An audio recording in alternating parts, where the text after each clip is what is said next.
దేవుడిచ్చే కిరీటము చాలా ప్రశస్తమైంది. ఆ కిరీటాల్ని మనము పొందవలెనని విశ్వాసముతో దేవుని సన్నిధికి రావాలి. ఆ కిరీటాలను అనుభవించాలి అని నమ్మకత్వముతో దేవుని సన్నిధిలో ప్రవేశించాలి. మనుషులను బట్టి, మనుషుల యొక్క మనస్తత్వాలను బట్టి, మనుషుల యొక్క క్రియలను బట్టి, మనుషుల యొక్క సాక్ష్యాలను బట్టి మనము దేవుని వైపుకి తిరగకూడదండి. మనం దేవుని వైపుకి ఎందుకు తిరిగాము అంటే, ప్రభువు నా కొరకు బలియాగమైపోయాడు, నా పాపాలు క్షమించటానికి రక్తాన్ని కార్చాడు, శివలో ప్రాణాన్ని పెట్టాడు, సమాధి చేయబడ్డాడు, ఆయన మూడవ దినాన్ని నా నిమిత్తమై లేచి ఉన్నాడని విశ్వసించిన వారికి ఈ కిరీటాలు ఉన్నాయి అని చెప్తున్నాను. ఇప్పటికీ మనము 3-4 కిరీటాలు నేర్చుకున్నాము. మొట్టమొదటి కిరీటం ఏమిటది? అక్షయ కిరీటం. కుర్చీలో కూర్చున్న వారు అందరూ చెప్పాలా ఏ కిరీటం అది? అక్షయ కిరీటం. రెండవ కిరీటం పేరేం పేరు? క్రీస్తుని బట్టి అక్షయ కిరీటము. మూడవ కిరీటం ఏ కిరీటము? నీతి కిరీటము. ఏ కిరీటం ఇది? నీతి కిరీటము. మీకు తెలవకపోతే రెండోసారి అయినా పలకాలి. స్కూల్లోకి వెళ్ళిన ఆ అంటే అంటావు నువ్వు అనవు. 4-5 సార్లు మాస్టర్ ఏం చేస్తాడు? పలికిస్తూ పలికిస్తూ పలికిస్తూ ఉంటాడు, మిగిలిన విద్యార్థులతో చెప్పిస్తూ ఉంటాడు. అలా చెబుతూ ఉండాలి మీరు. మూడవ కిరీటము నీతి కిరీటము. నాలుగవ కిరీటము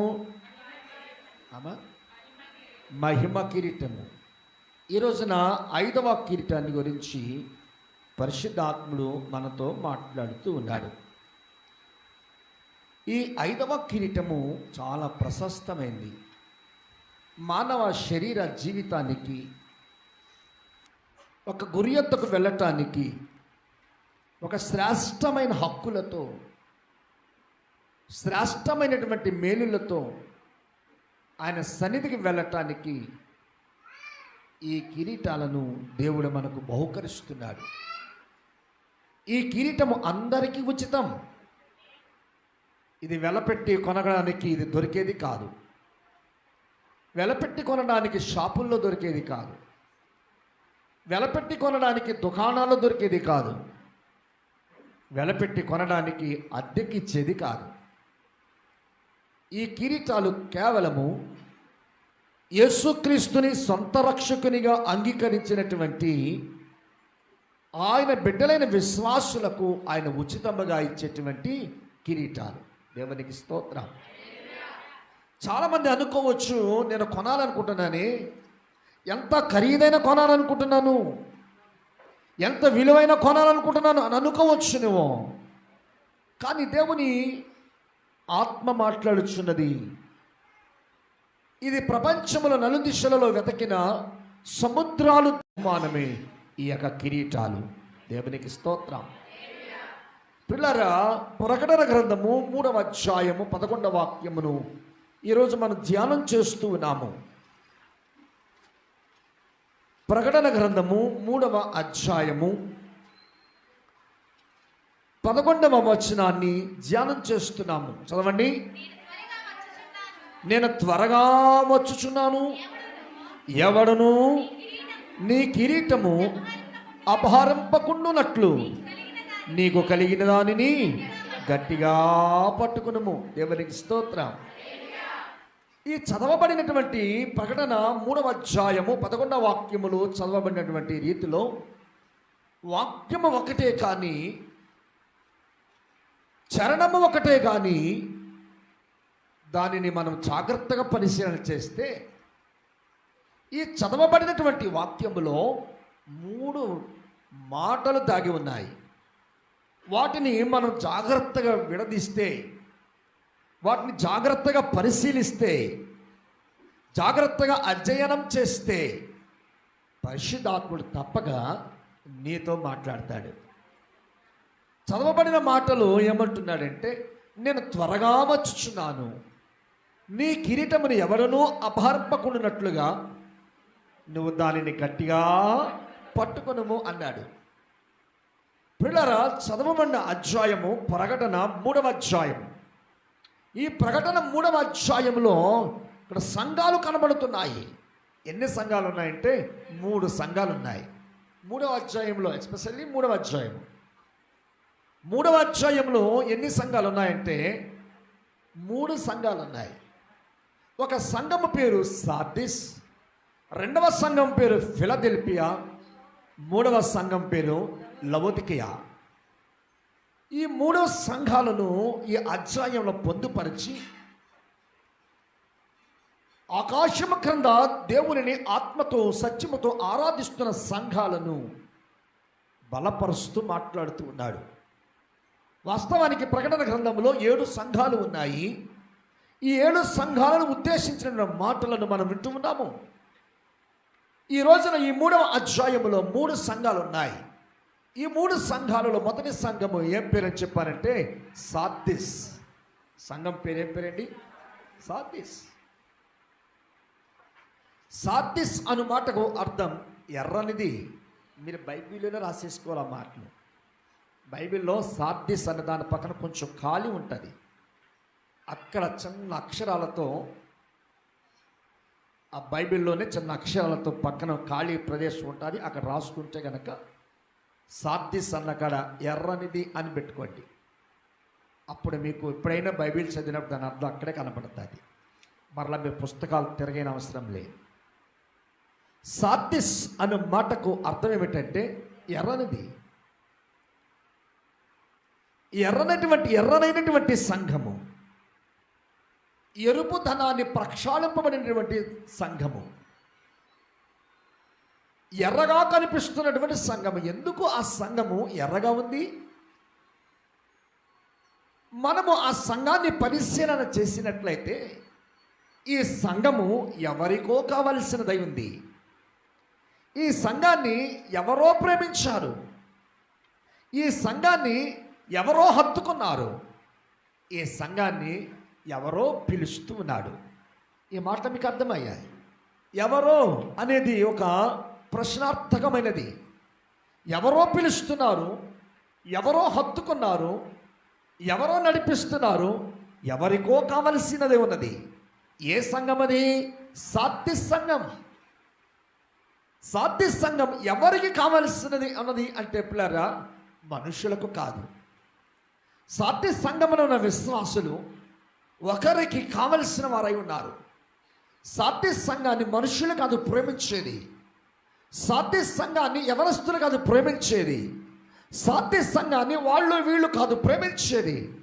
సార్దిస్ సంఘాన్ని దేవుడే ప్రేమించాడు. మొట్టమొదటిగా ఎర్రని వాడు ఎవరో మీకు తెలుసు. చాలా పర్యాయాలు చెప్పాను మీకు నేను. బైబిల్ పరిశుద్ధ గ్రంథంలో మొదటి ఎర్రని వాడు ఎవరు? ఆదాము. మొదటి ఎర్రని వాడు ఎవరండి? ఆదాము. ఆదాము ఎర్రని వాడై బహుసుందరుడై దేవుని వలె ప్రకాశిస్తున్నటువంటి జీవితాన్ని ప్రభు అనుగ్రహించబడినది.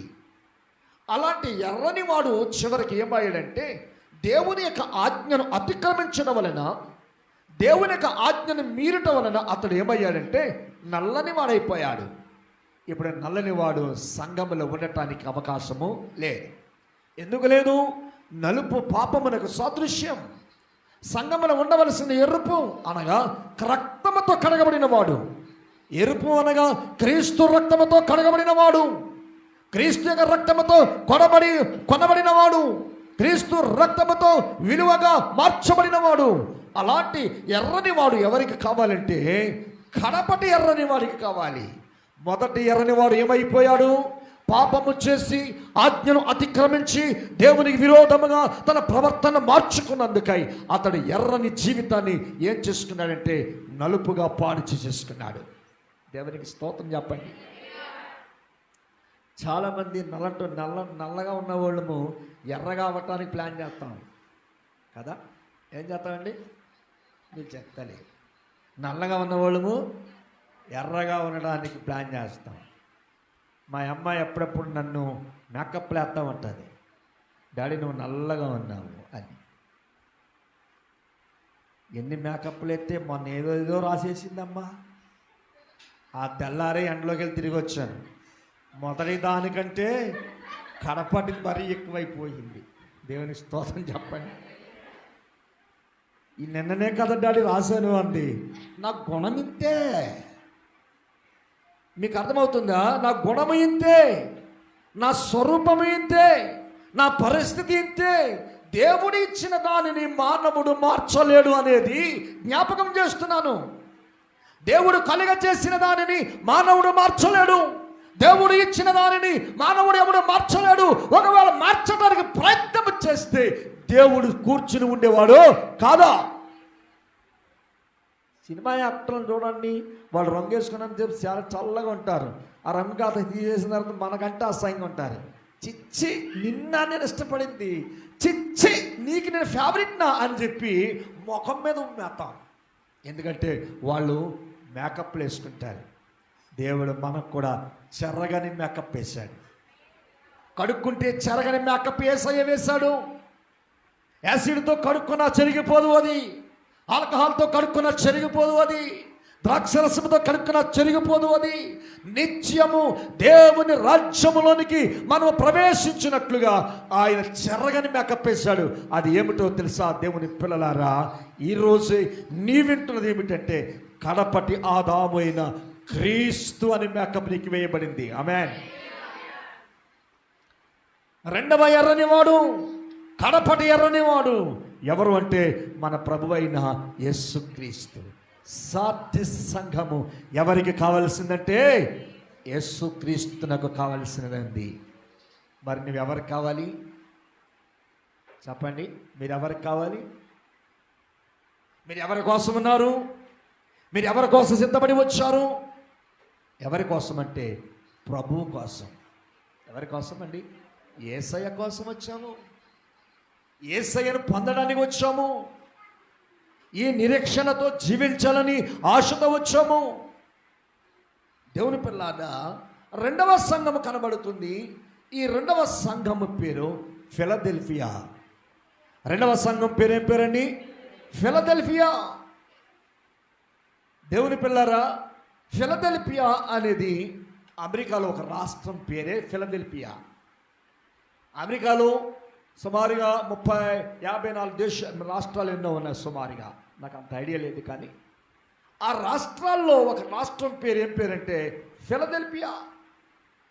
7 సంఘాలలో ఒక సంఘం పేరు ఏం పేరంటే ఫిలదెల్ఫియా. ఫిలదెల్ఫియా అనే సంఘానికి దేవుడు పేరు పెట్టాడు. ఈ ఫిలదెల్ఫియా సంఘము అనేది, ఫిలదెల్ఫియా అనే మాటకు అర్థం ఏమిటంటే సహోదర ప్రేమ. అది కూడా బైబిల్లో రాసేసుకోండి. ఫిలదెల్ఫియా అనే మాటకు అర్థం ఏమిటంటే సహోదర ప్రేమ. ఫిలదెల్ఫియా సంఘానికి ఏ ప్రేమ ఉందంటే సహోదర ప్రేమ ఉంది. కొత్త వాళ్ళు సంఘములకు ఎవరైనా వస్తే వారిని పలకరిస్తారు, వారిని కౌగిలించుకుంటారు, వారి అడ్రస్ కనుక్కుంటారు, వారి పేరును కనుక్కుంటారు, వారి కొరకు ప్రార్థన చేస్తామని చెప్పి వారికి సహోదర ప్రేమను పంచుతారట. ప్రతి సంఘం ఎలాగ ఉండాలని దేవుడు ఆశపడుతున్నాడు. ప్రతి సంఘం ఎలా ఉండాలి? మీ మధ్యకి ఎవరైనా కొత్త వాళ్ళు వస్తే వాళ్ళు ఏం చేయాలి? మీరు పలకరించాలి. ఏ ఊరు నుంచి వచ్చారు? ఏ సంఘం నుంచి వచ్చారు? ఇక్కడ ఎన్ని దినాలు ఉంటారు? మీ పేరేమిటి? మీ కొరకు మేము ప్రార్థన చేస్తామని చెప్పి కొత్త వారిని పలకరించాలి. ఆమేన్. మనం చేస్తున్నామా అలాగా? చెప్పండి, అలా చేస్తున్నామా మనము? నేను ఎన్నో మార్లు నేర్పుతూ ఉన్నాను, ఎన్నో మార్లు ప్రకటిస్తున్నాను, ఎన్నో మార్లు తెలియజేస్తున్నాను. ఆయన నమ్మక నీరెత్తనట్లుగా ఉంటున్నాను. దేవునికి లెక్క అప్పగించుకోవాలి. నువ్వు దేవునికి లెక్క అప్పగించుకోవాలి. సమయమును పాడు చేయకూడదు పిల్లారా. దేవుడిచ్చిన సమయం విలువైనది. నీ సహోదరుని ప్రేమించాలి, నీ సహోదరుని హత్తుకోవాలి. సహోదరుల పైన కాని మాట మాట్లాడకూడదు. ఒకవేళ నీకు మేలు జరిగినా నీకు కీడు జరిగినా నీ సహోదరుని ప్రేమించాలి, కానీ నువ్వు పగ తీర్చుకోకూడదు. చాలామంది మనము పగ తీర్చుకుంటున్నాం. ఇక్కడ పగ తీర్చుకునే విశ్వాసులుగా మనం ఉండకూడదు. పగతో కూడిన మాటలు మనలో ఉండకూడదు. పగతో ఉన్నటువంటి బ్రతుకు మనలో ఉండకూడదు. పగతో ఉన్నటువంటి సాక్ష్యం మనకు ఉండదు. ఈ సాక్ష్యాలు ఫిలదెల్ఫియా సంఘానికి లేవు. ఫిలదెల్ఫియా సంఘానికి ఒకే ఒక సాక్ష్యం ఉంది. ఆ సాక్ష్యం ఏమిటంటే సహోదరులను ప్రేమించటం. ఎవరిని ప్రేమించాలి? సహోదరుని ప్రేమించాలి. ఈ సాక్ష్యాన్ని మీరు దొంగిలించకూడదు. ఈ సాక్ష్యాన్ని సంపాదించాలి. సహోదరుని ప్రేమించడం అంటే ఒక క్రైస్తవుడికే సాధ్యం. క్రైస్తవులు మనం ఎలా ఉండాలి? కల్మషం లేని వారిగా ఉండాలి, కళంకం లేని వారిగా ఉండాలి. అందరినీ పలకరించాలి, అందరితో మాట్లాడాలి. ఉదాహరణకు మన మధ్యకు చెల్లి సుహాసిని వచ్చింది, కొన్ని వారాలు ఉంటుంది, సెలవులకు వచ్చింది, మరలా వెళ్ళిపోతుంది. ఆమెను ఏం చేయాలని ప్రతి వారము పలకరించాలా? అయ్యా మనకు తెలిసిన బిడ్డే కదా, మనతో పాటు సంఘంలో ఎదిగింది కదా అని అనుకోకూడదు. సంఘంలోని యవన బిడ్డలు కొన్ని రోజులు ఇక్కడ ఉంటారు, తర్వాత అక్కడికి వెళ్ళిపోవాలి, అత్తవారింటికి వెళ్ళిపోవాలి. అత్తవారింటి దగ్గర నుంచి వచ్చిన తర్వాత వాళ్ళు ఏం చేయాలండి? మీరు పలకరించాలి, ప్రేమతో పలకరించాలి, వాక్యానుసారంగా పలకరించాలి, ఆత్మానుసారంగా పలకరించాలి. ప్రభు చూపించిన ప్రేమను మీరు చూపించాలి. నాకెందుకు లేని పక్కంట వెళ్ళిపోకూడదు, మూతి ముడుచుకోకూడదు, మూతి విరవకూడదు. నీ చూపు మంచిగా ఉండాలి. దేవుని సన్నిధిలో మనం ఎలా ఉండాలంటే సహోదర ప్రేమ కలిగి ఉండాలి. హల్లెలూయా. 3వ సంఘం పేరు లవోదికయ. 3వ సంఘం ఏం పేరండి? లవోదికయ. లవోదికయ అను మాటకు అర్థం ప్రజాధిక్యత కలిగినది. లవోదియా అనే సంఘం ఏమైందో ఎలాంటిదండి? ప్రజాధిక్యత కలిగినది. అంటే ఆ సంఘం కొంచెం పెద్ద సంఘమై ఉందేమో. ప్రజలు ఎక్కువగా కనబడుతున్నారు సంఘంలో, ప్రజలు ఎక్కువగా కనబడుతున్నారు సంఘంలో. ప్రజాధిక్యత కలిగినదై ఉన్నది, ప్రజలతో నింపబడింది. అంటే బహుశా నేను అనుకుంటున్నాను, విశ్వాసులు లేరేమో అక్కడ, విశ్వాసులు కొదువుగా ఉన్నారేమో, విశ్వాసులు తక్కువగా ఉన్నారేమో. అక్కడ కనబడవలసినది విశ్వాసులు. కానీ వారు ప్రజలను చూపిస్తూ ఉన్నారు, ప్రజలను వారు చూపిస్తున్నారు. పిల్లారా, చూపించవలసిన దేవునికి ఎవరినంటే విశ్వాసులను చూపించాలి. దేవునికి స్తోత్రం. ఎవరిని చూపించాలి? విశ్వాసులను చూపించాలి. మీరందరూ ఎవరంటే విశ్వాసులు. మీరందరూ ఎవరండి? విశ్వాసులు. విశ్వాసులు దేవుని బిడ్డలై ఉంటారండి. విశ్వాసులు దేవుని యొక్క రక్తముతో కడగబడిన వారై ఉంటారు. అలాంటి ఈ సంఘానికి దేవుని యొక్క ఆత్మ అవసరమైంది. అందువలన ఈ సంఘాన్ని దేవుడు నడిపిస్తూ ఉన్నాడు. ఈరోజు మనం వింటున్నాం కదా, ఫిలదెల్ఫియా సంఘంలో, అంటే ప్రకటన గ్రంథము 3వ అధ్యాయము 11వ వాక్యము ఎందులో ఉందంటే ఫిలదెల్ఫియా సంఘంలో ఉంది. ఏమంటున్నాడంటే నేను త్వరగా వచ్చుచున్నాను అన్నాడు. మొదటి మాట ఏమిటి? నేను త్వరగా వచ్చుచున్నాను అని మాట్లాడుతూ ఉన్నాడు. నేను త్వరగా వచ్చుచున్నాను అంటున్నాడు అంటే ఎవరి కోసం వచ్చుచున్నాడు ఆయన? త్వరగా. మన పిల్లలకి ఏదైనా పనికి అప్పగించినప్పుడు మనం అంటాము, నువ్వు త్వరగా వచ్చేయాలి సుమి అంటాము. ఏమంటామండి? నువ్వు త్వరగా వచ్చేయాలి, నువ్వు త్వరగా ఇంట్లో కనిపించాలి, నువ్వు త్వరగా వెళ్ళి తీసుకురావాలి, అది చాలా ముఖ్యమైనది అని చెప్పి మన పిల్లలకు కొన్ని పనులు పురమాయిస్తూ ఉంటాము. వాళ్ళు తొందరగా రానప్పుడు మనం ఎలా ఉంటామండి? వాళ్ళు తొందరగా రాకపోతే వంటగదిలో అమ్మ గోళ్ళన్నీ తెంచేసుకుంటుంది. ఏమా, మన బిళ్ళలు రాత్రిలో పగలో భోజనానికి తొందరగా రాకపోతే ఏం చేస్తారండి? గోళ్ళు గిల్లేసుకుంటారు కదా, నోటి నిండా గోళ్ళే ఉంటాయి, ఉత్తు పని ఊపుతూ ఉంటాం. ఎందుకని? టెన్షన్స్. వీడు రాలేదు, మార్గంలో ఉన్నాడు, బండి మీద ఉన్నాడు, ఎలా డ్రైవ్ చేస్తున్నాడో, క్షేమంగా వస్తాడో లేదా ప్రార్థన చేసేస్తూ ఉంటాం. దేవుని స్తోత్రం. హల్లెలూయా. త్వరగా రావాలి. దేవుని సంఘానికి ఆరాధనకు త్వరగా రావాలి. దేవుని మందిరంలో త్వరగా నువ్వు ఉండాలి. దైవజనుడు ఏ సమయాన్ని కేటాయించాడో ఆ సమయానికి ఉండాలి. నువ్వు త్వరగా వచ్చి మెలకువ ఇక్కడ లేకపోతే క్రీస్తు వచ్చేటప్పుడు కూడా నీ మెలకువ ఉండదు. నువ్వు ఇలాగే ప్రవర్తిస్తావు. ఆయన వచ్చినప్పుడు ఎత్తబడు సంఘముగానే ఉండాలి, వధువైన సంఘముగా ఉండాలి, కన్యక గల సంఘముగానే ఉండాలి. ఈ సంఘములో నువ్వు ఏ పాత్రను కలిగి ఉన్నావు అనేది చూస్తూ ఉన్నాడు. ఈ సంఘములో నువ్వు ఎలాంటి విశ్వాసగా ఎదుగుతున్నావు అనేది చూస్తూ ఉన్నాడు. ఈ ఫిలదెల్ఫియా ఒక మంచి పట్టణమై ఉన్నది. ఇప్పుడు ఫిలదెల్ఫియా ఇప్పుడు మంచి పట్టణముగా కొనసాగుతూ ఉన్నది. ఈ ఫిలదెల్ఫియా అనేది ఎక్కడ ఉందంటే టర్కీ దేశంలో ఉంది. ఎక్కడ ఉందండి? టర్కీ దేశంలో ఉంది. బైబిల్లో కనిపిస్తున్నటువంటి ఫిలదెల్ఫియా టర్కీ దేశంలో అదొక మహానగరముగా పిలువబడుతున్నది, మహాపట్టణముగా పిలువబడుతున్నది. అది ఎంతగానో దేవుడు ఆశీర్వదించాడు ప్రియులారా. ఫిలదెల్ఫియా మాతృభాష ఏమిటో తెలుసా? లూదియా మాట్లాడి ఉంటే గ్రీకు భాష. బైబిల్ ఏ భాషలో వ్రాయబడింది? గ్రీకులో వ్రాయబడింది. తర్వాత హెబ్రీలోకి అనువదించారు, ఆ తర్వాత ఇంగ్లీష్లోకి అనువదించారు, ఆ తర్వాత మిగిలిన భాష అన్నింటిలోనికి అనువాదం జరిగింది. ప్రియా దేవుని బిడ్డలారా, ఈ టర్కీ 2 గుంపులు ఉన్నాయి. 2 గుంపులు ఉన్నాయి. ఈ 2 గుంపులను వేరు చేయటానికి ఆయన త్వరగా వచ్చుచున్నాడు.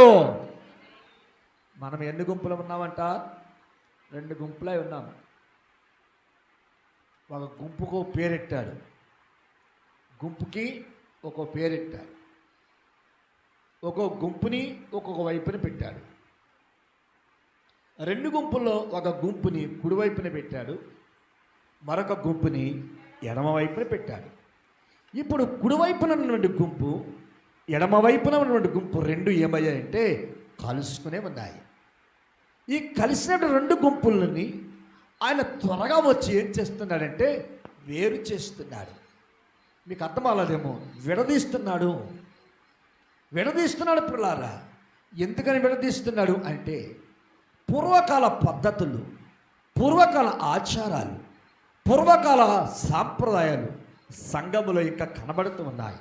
ఉదాహరణకు మీ పిల్లవానికి వివాహం చేస్తారు అనుకోండి. మీ పిల్లోడికి ఆయనకి వివాహమైన తరువాత రేపటి మరి జూన్ వారంలో ఎప్పుడో అమావాస్య వస్తుంది. ఏంటది? ఆషాఢం వస్తుంది. ఆ పెళ్ళి ఎవరు పెళ్లి చేశారు చెప్పాలి. ఏ పెళ్లి చేశారమ్మా? క్రైస్తవులు పెళ్లి చేశారు. సాక్షాత్తు తండ్రి యొక్కయు కుమారుని యొక్కయు పరిశుద్ధ ఆత్మనామములో వీరు జత కల్పబడి ఉన్నారు, ఏక శరీరమై ఉన్నారు, ఒకే ఎముకై ఉన్నారు. ఎవరైనా వీరి మధ్యకు వచ్చి వీరిద్దరిని ఎవరైనా వేరు చేసిన యెడల వాడు శాపగ్రస్తుడని వాక్యం చెబుతూ ప్రకటిస్తాడు. ఆషాఢం వచ్చేసరికి ఏమైపోతారు? నిద్రనో సిగ్గులేదు చెప్పడానికి. మీరు అనుకోవచ్చు, పాస్టర్ గారండి మీకు కూడా ఆషాఢం ఉంది కదా అనుకోవచ్చు. నాకు ఆషాఢం లేదండి. ఆషాఢం వదిలి మా అక్క దగ్గరికి ఇదిగోనే ఏమన్నాను నేను. దేవుని స్తోత్రం చెప్పండి. హల్లెలూయా. అందరు దారంటే వెళ్ళి వాళ్ళు వచ్చి వాళ్ళందరూ అయ్యో అయ్యో అయ్యో అయ్యో గంగమ్మ చచ్చిపోతాను నువ్వు అది పోరట్ట. ఎట్టదే చెప్పండి? చచ్చిపోతాను. మీ అల్లుడిట్లో ఉన్నాడు, మా అల్లుడిట్లో అంటే నాకు సంతోషమే కదా. కాదమ్మా ఆషాఢమమ్మ బాబా.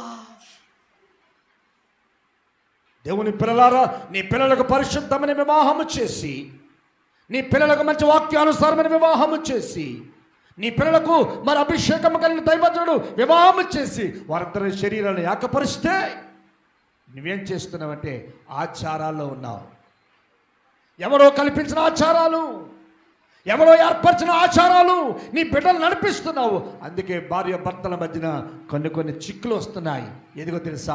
ఆచారాలు నీలో ఉండబట్టే. కాబట్టి మీ పిల్లలకు వివాహాలు చేసిన తర్వాత ఆషాఢాలు పెట్టకండి. వాళ్ళు చక్కగా ఉండనివ్వండి. వాళ్ళు ఎక్కడ ఉంటారో అక్కడ ఉండనివ్వండి. వాళ్ళని విడదీసేసి ఆచారాలు పెట్టేసావంటే వాళ్ళ మధ్యన పెద్ద కొంపటెట్టావు నువ్వు. జ్ఞాపకం చేసుకోవాలని ప్రభు పేట మనం చేస్తున్నాను. అలాంటి పిచ్చి పనులు చేయకండి. పరిశుద్ధమైన వివాహం, బిడ్డలను పరిశుద్ధంగా ఉంచాలి. అమ్మ లూదియా, రేపు 6వ తారీఖున పెళ్ళి. ఆషాఢం ఎప్పుడు చెప్పాలా? ఆషాఢం ఎప్పుడమ్మా ఏ తారీఖున వచ్చింది? కనుక్కునే ఉంటుంది. కనుక్కోకుండా ఉందని నేను మాత్రం ఒప్పుకోను. ఎస్, కనుక్కునే ఉంటుంది. పెళ్ళైన 6 రోజులకి ఆషాఢం వచ్చింది అనుకో, పరిస్థితి ఏమిటి? పెళ్ళైన 4 రోజుల్లోపునే ఆషాఢం వస్తే పరిస్థితి ఏమిటి? వీడినేమో ఒక పక్కకి, అమ్మాయిని ఇంకో పక్కకి పంపించేసి వాళ్ళ మధ్యన మీరు దుఃఖానికి కారకులయ్యారు. జాగ్రత్త. నీ పిల్లల సంతోషాన్ని నువ్వు దూరం చేయకు. నీ పిల్లల ఆనందాన్ని దూరం చేయకు. నీ పిల్లల పరిశుద్ధమైన వారు. ఫిలదెల్ఫియా సంఘము ఎలాంటి సంఘం అంటే యథార్థత గల సంఘము. ఫిలదెల్ఫియా సంఘము పరిశుద్ధమైన సంఘము. ఫిలదెల్ఫియా సంఘము ఎలాంటిదంటే దేవుని కోరుకున్న సంఘము. ఫిలదెల్ఫియా సంఘము దేవుని ప్రేమను సంపాదించిన సంఘము. ఆ ప్రేమలో ఉన్నటువంటి సంఘములో నువ్వేమి తీసుకొచ్చావంటే ఆచారాలు తీసుకొచ్చావు. ఏం తీసుకొచ్చారండి? ఆచారాలు తీసుకొచ్చావు. అందుకే యేసయ్య ఏం చేస్తున్నాడంటే వేరు చేస్తున్నాడు. ఏం చేస్తున్నాడమ్మా? వేరు చేస్తున్నాడు. ఎవరైతే ఆచారాలు ప్రకటించారో, ఎవరైతే ఆషాఢం చేశారో, ఎవరైతే దంపతులను వేరు చేశారో వారిని పేరు పెట్టాడు యేసయ్య. ఏం చేశాడమ్మా? యేసయ్య ఏం చేశాడు? పేరు పెట్టి వారిని ఎడమ ప్రక్కన పెట్టాడు. వాళ్ళకి ఏమని పేరు పెట్టాడంటే వీళ్ళ మేకలు లాంటి వాళ్ళు అని, మేకలు అని పేరెట్టాడు. ఆ యొక్క సంఘముల పరిశుద్ధులందరినీ ఒక ప్రక్కన తీసుకొచ్చి కుడివైపున పెట్టి వాళ్ళకు ఒక పేరు పెట్టాడు. ఏమని పేరు పెట్టాడంటే గొర్రెలు అని పేరు పెట్టాడు. రేపు దిలీప్కి పెళ్ళైన తర్వాత మా చెల్లి మేకలా ఉంటుందా గొర్రెలా ఉంటుందో చూద్దాం. See and wait. వాళ్ళందరినీ వేరు చేసి శాపగ్రస్తులు అవ్వకండి. ఆచారాలు చేసేవాడిని మేకతో పోల్చాడు దేవుడు. పరిశుద్ధత కలిగి జీవిస్తున్న వారిని గొర్రెలతో పోల్చాడు. ఇప్పుడు గొర్రెలతో మాట్లాడుతున్నాడు. ఏమన్నా తెలుసా? నా తండ్రి చేత ఆశీర్వదించబడిన వారులారా లోపలికి రండి. ఆమేన్. ఏమంటున్నాడండి? నా తండ్రి చేత ఆశీర్వదించబడిన వారులారా లోపలికి రండి అంటున్నాడు. మేకల్ని ఏమన్నాడు? నా తండ్రి చేత శపించబడిన వారులారా బయటకు పోని అన్నాడు. రేపొద్దుట మా చెల్లి వాళ్ళని లోపలికి వెళ్ళేది భార్య భర్తగా ఉంచుతుందా లేదా బయటకు పోయే శాపగ్రస్తులుగా చేస్తుందా? ప్రతి ఇంట్లో వివాహం జరుగుతుంది. ఆషాఢానికి బిడ్డల్ని వేరు చేయకండి. ఆషాఢానికి బిడ్డల్ని ఏం చేయకూడదు? వేరు చేయకూడదు. సార్ నువ్వు చేసావమ్మా ప్రేమ్ కుమార్ని నిన్ను అడితే చెప్ప వెనకాల అంతే. ఆషాఢం చేసావా? అంతగా ఆడపిల్లని ఇచ్చాడు దేవుడు. దేవునికి స్తోత్రం చెప్పండి. హల్లెలూయా. క్రీస్తునందు ప్రియ దేవుని బిడ్డలారా గమనించండి. గొర్రెలలో నుండి మేకలను వేరు చేయటానికి, గొర్రెల నుండి మేకలను వేరుపరచి గొర్రెల యొక్క పరిస్థితి, మేకల యొక్క పరిస్థితిని వివరించటానికి నా యేసు త్వరగా వచ్చుచున్నాడు. ఆయన త్వరగా వచ్చుచున్నాడు. రెండవదిగా ఆయన త్వరగా ఎందుకు వచ్చుచున్నాడు అంటే గొర్రెలైన వాటిని ఎక్కడ తీసుకువెళ్తున్నాడంటే మధ్యాకాశమునకు రమ్మని చెప్పి అక్కడ 1000 ఏండ్ల విందులోకి తీసుకువెళ్తున్నాడు. ఆమేన్. మధ్యాకాశానికి ఎత్తబడిన సంఘాన్ని, మధ్యాకాశానికి ఎత్తబడిన గొర్రెల సంఘాన్ని ఎక్కడ పెడుతున్నాడంటే 1000 ఏండ్ల విందులోకి. మనం ఏ విందులోకి వెళ్ళాలి? ఇక్కడన్న విందు కాదు. నిన్న మొన్న విందు జరిగే వెళ్ళాము. గోపాలపురంలో విందు జరిగింది. అదేమంటారు మహా పెద్దపేట అంటే అది. ఏ పేట అది? ఏమండి వెంకటగారా మనం వెళ్ళావు కదా. ఏ పేట అది? పెద్దపేట. అయ్యి బాబు ఒక కుర్చీ వెనక 4 ఉన్నారు. పాపం ఈవిడ కూడా నిలబడతకెళ్ళింది. ఈవిడ వెనకాల ఈవిడ వెళ్ళింది. వీళ్ళతో నన్ను చూస్తున్నారు, నన్ను కూడా రమ్మని. నిన్న కాదం లేదండి, అదం లేదు. దేవునికి స్తోత్రం చెప్పమ్మా. హల్లెలూయా. నిలబడ్డారు. వీళ్ళకి పాము పోసింది కావాలి. ఏమన్నా బయటకు వెళ్ళి తినేద్దామంది. రెడీ నన్ను వెళ్ళిపోదాం. మేము వెళ్ళిపోతుంటే వాళ్ళ బంధువు ఒక ఆయన చూసి, అయ్యో అలా వెళ్తారా, నేను పెట్టిస్తాను రండి అని చెప్పి లోపలికి తీసుకువెళ్ళాయి. భోజనం పెట్టించారు. దేవుని స్తోత్రం. హల్లెలూయా. దేవుని పిల్లారా, దేవుడు నీకు అలాంటి పరిస్థితి రానివ్వడు. 1000 ఏండ్ల విందు, స్వతంత్రాలు. నువ్వు కావాల్సింది వడ్డించుకుని తినడమే. దేవుని స్తోత్రం చెప్పండి. హల్లెలూయా. హల్లెలూయా. వందే భారత్ ఏంటది చెప్పలేదు మీరు ఎక్కలేదా? వందే భారత్ కావాల్సినంత వస్తా తింటమే. నువ్వు దిగే వరకు తింటాం తాగుతామే. అవసరం మీద ఒక్కసారి ఎక్కండి. టీచర్ ఎక్కరా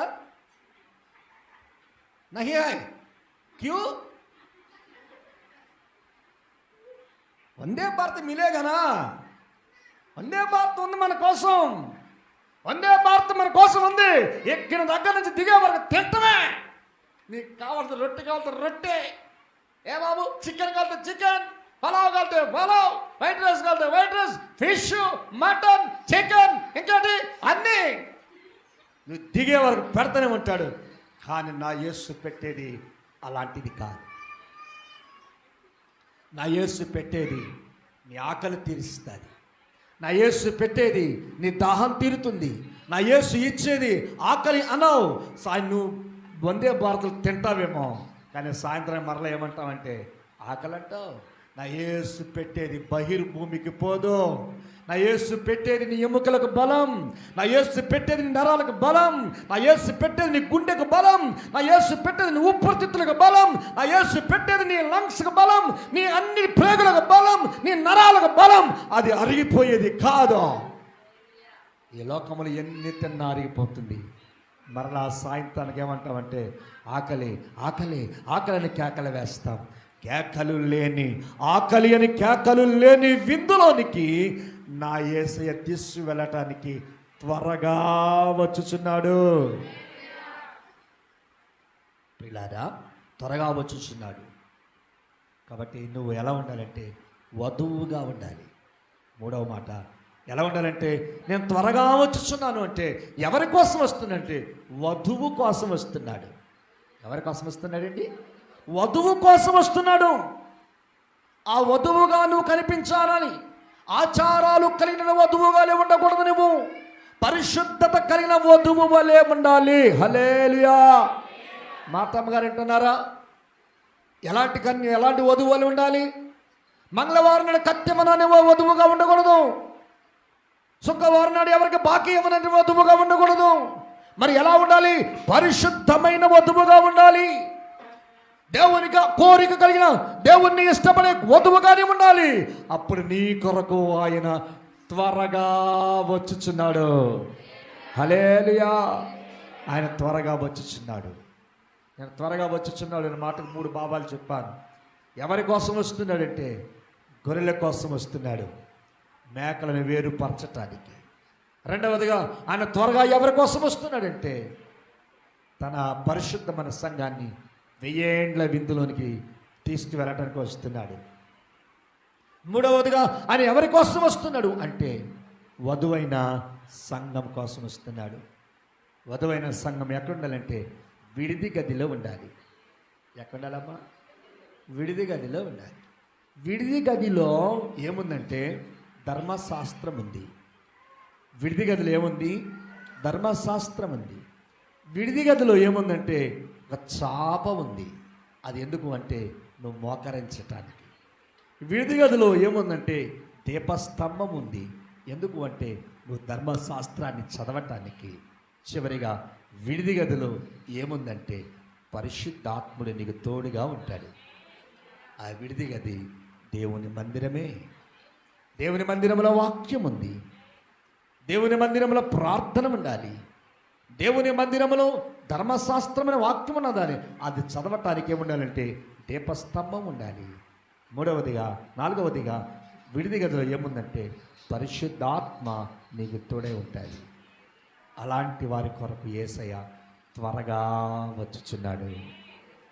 ఈ రోజున విన్న ఈ మాటలు నీ హృదయంలో ఫలింపచేయును గాక. ఆమేన్. అందరము మోకరించండి, బల్ల తీసుకుందాము. ప్రభువా, నా కొరకు నువ్వు త్వరగా వచ్చుచున్నావు అని విన్నాను.